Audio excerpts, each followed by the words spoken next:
نبی کریم علیہ السلام نے فرمایا، بخاری مسلم میں فرمایا، 7 ہلاک کرنے والی چیزوں سے بچنا، اگر ان میں تم چلے گئے تو ہلاک ہو جاؤ گے۔ 7 چیزیں ہیں جو تمہیں ہلاک کر دیں۔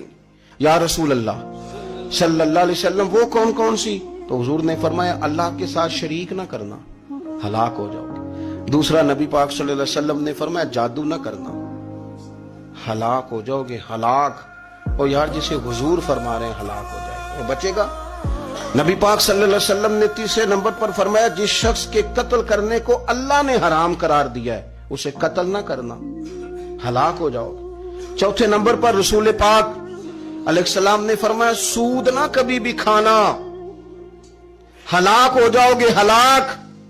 بڑی بڑی دلیلیں دی بینک والوں نے، بڑا سمجھایا تو حاجی صاحب مان گئے، محترم مان گئے، کہنے لگے نہیں جی نہیں، وہ کاروبار میں لگاتے ہیں۔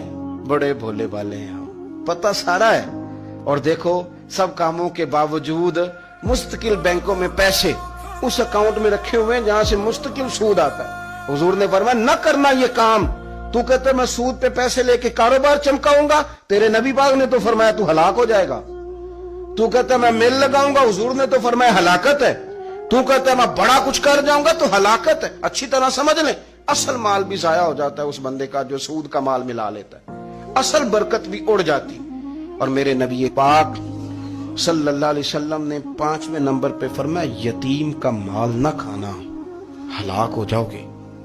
اور پھر 6 نمبر پر نبی پاک علیہ السلام نے فرمایا، کفر سے جہاد ہو رہا ہو تو کبھی پیٹ پھیر کے بھاگنا نہ، ہلاک ہو جاؤ گے۔